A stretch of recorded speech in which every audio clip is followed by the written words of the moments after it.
Renaissance, which is a period in Europe, the rebirth. Renaissance is French for rebirth, Renaissance en French, and of the culture and the ancient stuff, and they had art. And I'm going to read to you from this book, A Little History of the World.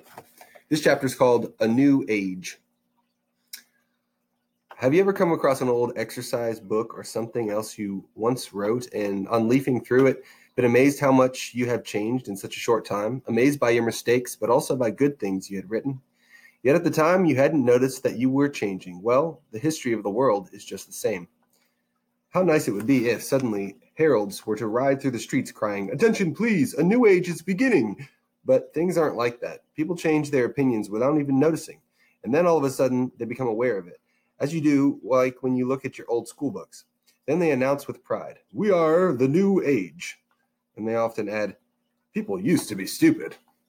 Something of the sort happened after 1400s in the cities of Italy, especially in the large and prosperous cities of central Italy, and in Florence in particular. They had guilds there too, and they had built a great cathedral, but Florence had none of the noble knights that were to be found in France and Germany. For a long time, Florentine burghers, these are rich and wealthy people, which we're going to learn more, kind of like a noble, but a burgher is more of a merchant, somebody who buys and sells things and lives in the city. Ignored the commands of the German emperors, and by now they were as free and independent as the citizens of ancient Athens.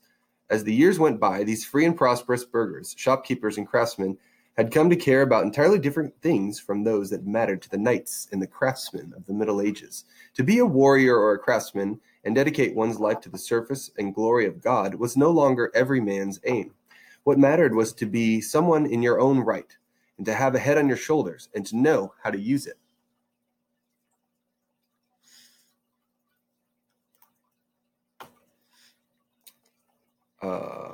To think and judge for yourself, to act in your own authority without the need to consult others, and rather than resorting to old books to find out how things were done in the past, to use your old eyes and act accordingly. That's what it came down to, using your eyes and acting accordingly. Independence, ability, intellect, knowledge, and skill were what counted. People no longer asked first about your rank, your profession, and your religion, or what country you came from. They said, "Tell us what you can do." That's humanism. And suddenly, in about 1420 AD, the Florentines noticed that they were no longer the people they had been in the Middle Ages. They had different concerns. They found different things beautiful. To them, old cathedrals and paintings seemed gloomy and rigid. The old traditions irksome, and in their search for something more to their liking, something free, independent, and unconstrained, they discovered antiquity. And I mean literally discovered. It mattered little to them that the people of those times had been heathens. A heathen is someone who is not a Christian. What astonished them was that what these people could do, how they had freely and openly debated and discussed. Now they're talking about ancient Athens and Greece with the democracy. With arguments and counter-arguments, everything in nature and the world, how everything interested them. These people were to serve as their models. A great search for books written in Latin began, and people strove to write Latin that was clear and precise as that of the ancient Romans. They also learned Greek, and so discovered the wonderful works of the Athenians at the time of Pericles. Soon, people were more interested in Themistocles and Alexander, in Caesar and in Augustus than in Charlemagne or Barbarossa. It was as if an entire period since antiquity had been nothing but a dream, as if the free city of Florence were about to become an Athens or a Rome. People suddenly felt they were witnessing the rebirth of the ancient, long-gone era of Greek and Roman culture. They found themselves, they themselves felt born again through the discovery of these ancient works. And this is why this period in history came to be known in Italy as Rinascimento, or, as we know it today from the French, Renaissance, the rebirth. Everything that happened in between, they blamed on the barbaric Germanic tribes who had destroyed the empire. The Florentines were determined to do all they could do to revive the spirit of antiquity. They were enthusiasts for everything Roman, from the superb statues and the magnificent and imposing buildings whose ruins lay all over Italy. Previously dismissed as heathen ruins, these had been shunned and feared. Now people suddenly rediscovered their beauty, and as Florentines once more began to build with columns. But people didn't just seek out old things, they looked at nature again, this time with fresh and unprejudiced eyes of the Athenians 2,000 years before them. And when they did so, they discovered a new beauty in the world, in the sky and trees, in human beings, in flowers and animal. They painted these things as they saw them. Where's realism? We're talking about realism. Yes. The idea to paint things realistically. The solemn grandeur and spirituality of the illustrations to sacred texts in monks' books and cathedral windows now gave way to a style that was natural and spontaneous, full of color and vitality, yet accurate and true to life as they intended. Using your eyes and acting accordingly also made for the best art, which might explain why the greatest painters and sculptors were to be found in Florence at this time. Nor did these painters merely sit down before their paintings like good craftsmen and represent what they saw. They wanted to understand what it was they were painting. In Florence, there was one artist in particular for whom painting good paintings was not enough, no matter how beautiful they might be. And his were far and away the finest. He wanted to have a perfect understanding of all things he painted and how they related to each other. This painter's name was Leonardo da Vinci. He lived from 1452 to 1519 and was the son of a farm servant girl. He wanted to know how a person looked when they cried and when they laughed, and also what the inside of a human body was like, the muscles, bones, and sinews. So he asked hospitals to give him bodies of people who had died, which he then dissected and explored. This was something quite unheard of at the time, and he did not stop there. He also looked at plants and animals in a new way, and puzzled over what makes birds able to fly. This led him to think about whether people, too, might not be able to fly. He was the first person to carry out an accurate and precise investigation into the possibility of constructing an artificial bird or flying machine, and he was convinced that one day it would be done. He was interested in everything in nature, nor did he limit himself to the writings of Aristotle and the Arab thinkers. He always wanted to know if what he read was really true. So above all, he used his eyes. And with those eyes, he saw more than anyone had ever seen before, because he was always asking himself questions about what he observed. It's a good job, Leonardo. Whenever he wanted to know something about something, for example, why whirlpools happen or why hot air rises, he did an experiment. He had little time for the learned writings of his contemporaries and was the first person to investigate the secrets of nature by means of experiments.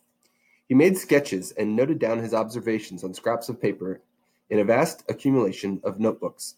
Leafing through his jottings today, one is constantly amazed that a single human being could investigate and analyze so many different things about which nothing was known at the time and few cared to know about.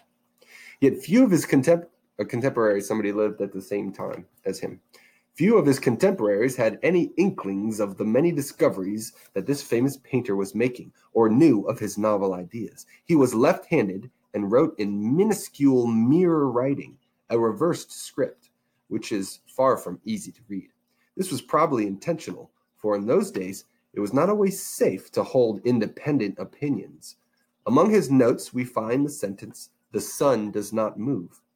No more than that, but enough to tell us that Leonardo knew that the earth goes around the sun, and that the sun does not circle the earth each day, as had been believed for thousands of years. Perhaps Leonardo limited himself to this one sentence because he knew it didn't say so in the Bible, and that many people believed that what the Bible had to say about nature must never be contradicted, even though the ideas it contained were those of Jews who had lived 2,000 years earlier when the Bible was first written down. But it wasn't only the fear of being thought a heretic is someone who's not Christian or religious, that led Leonardo to keep all his wonderful discoveries to himself. He understood human nature all too well and knew that people would only use them to kill each other. Elsewhere, there was a note in Leonardo's handwriting which reads, "I know how one can stay underwater and survive a long time without food, but I will not publish this or reveal it to anyone, for men are wicked and would use it to kill even at the bottom of the sea. They would make holes in the hulls of ships and sink them with all the people in them. Sadly, the inventors who came after him were not all great men like Leonardo da Vinci, and people have long known what he was unwilling to show him. In Leonardo's time, there lived in Florence a family that was exceptionally rich and powerful. Medici family. Medici family. They were wool merchants and bankers, and their name was Medici. Like Pericles in ancient Athens, it was they who, through their advice and influence, dictated the course of history of Florence throughout virtually the whole period between 1400 and 1500. Foremost among them was Lorenzo de' Medici, known as the Magnificent, because he made such wonderful use of his great wealth and gave his support and protection to so many artists and scholars. Whenever he came across a gifted young man, he instantly took him into his household and had him educated. A description of the customs of Lorenzo's household gives you an idea of how people thought at the time. There was no seating order at the table. Instead of the eldest and most respected sitting at top of the table above the rest, it was the first to arrive that sat with Lorenzo de' Medici, even if he were no more than a young painter's apprentice. And even an ambassador, if he came last, took his place at the foot of the table. This entirely new delight in the world, in talented people and beautiful things, in the ruins and books of the Greeks and Romans, soon spread out from Florence in all directions, for people are always quick to learn about new discoveries. Great artists were summoned to the people's court, which was by now once more in Rome, to build palaces and churches in the new style and to adorn them with paintings and statues. This was especially the case when rich, prelates from the Medici family became pope. They then brought Italy's greatest artists to Rome, where they created their most important works. To be sure, this totally new way of looking at things did not always sit comfortably with the old piety. Popes of this period were not so much priests and guardians of the souls of Christendom as magnificent princes, intent on conquest of the whole of Italy, who meanwhile lavished colossal sums of money on glorious works of art for their capital city. The sense of a rebirth of pagan is not Christian, antiquity gradually, and of course the ancient Greeks and Romans, well, the Romans originally were not Christian, but the Greeks were definitely not Christian, spread to the cities in Germany, France, and England. There, too, people began to take an interest in new ideas and forms and to read the new Latin books. This had become much easier and cheaper since 1450, for in that year a German made a great invention, one no less extraordinary than the invention of letters by the Phoenicians. This was the art of printing. It had long ago Printing press.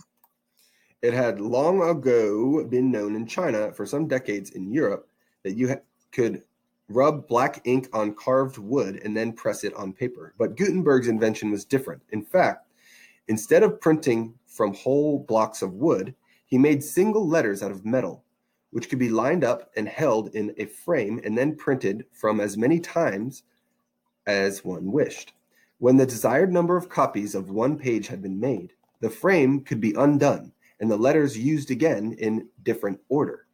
It was simple and it was cheap, and of course, much simpler and much cheaper than when people spent long years laboriously copying books by hand, as Roman and Greek slaves and the monks had to do.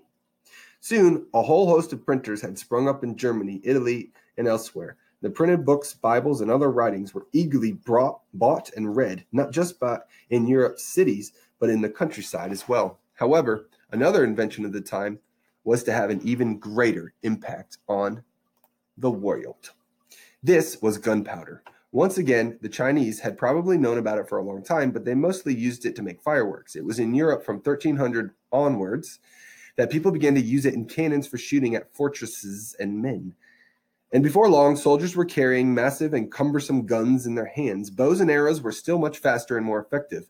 A good English bowman could release 180 arrows in 15 minutes, which was roughly the time it took for a soldier to load his thunderbox, set a slow match to the charge, and fire his gun once. Despite this, guns and cannons were already in evidence during the 100 Years' War, and after 1400, their use became widespread.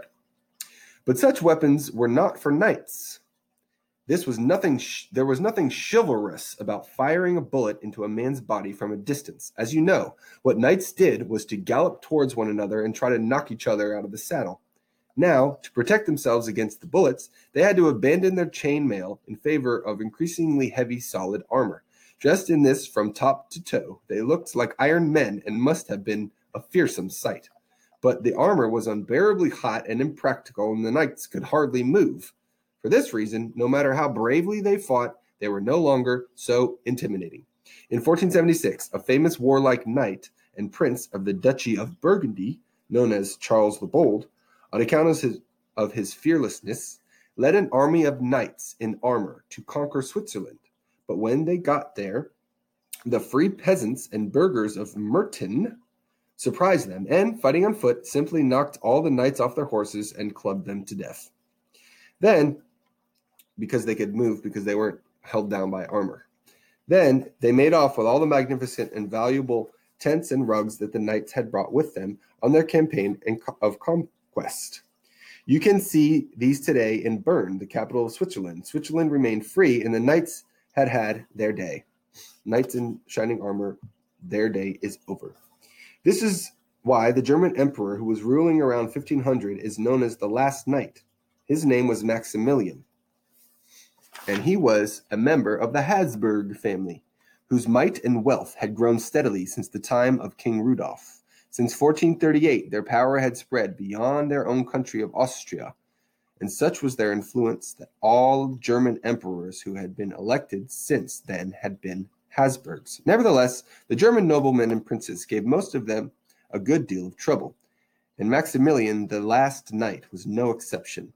They exercised almost unlimited power over their fiefdoms. A fiefdom is like a part of the Middle Ages feudal system. A lord would be the lord of a fief, and had become increasingly reluctant to accompany their emperor into battle when he commanded them to do so. With the arrival of money and cities and gunpowder, the granting of land with bonded peasants or serfs in return for military service had become as outdated as chivalry. Sorry, chivalry, your time is done in the Renaissance. Which is why, when Maximilian went to fight the French king for his Italian possessions, he took paid soldiers instead of his vassals. Soldiers like these were called mercenaries. They were rough, rapacious brutes who strutted about in outlandish costumes and thought of little but plunder. And since they fought for money rather than for their country, mercenaries went to the person who paid them most. This cost the emperor a great deal of money, and that he didn't have, so he was forced to borrow from rich merchants in the towns. And this, in turn, meant that he had to keep on good terms with the towns, which upset the knights who felt increasingly unwanted and unneeded. Such problems gave Maximilian a headache.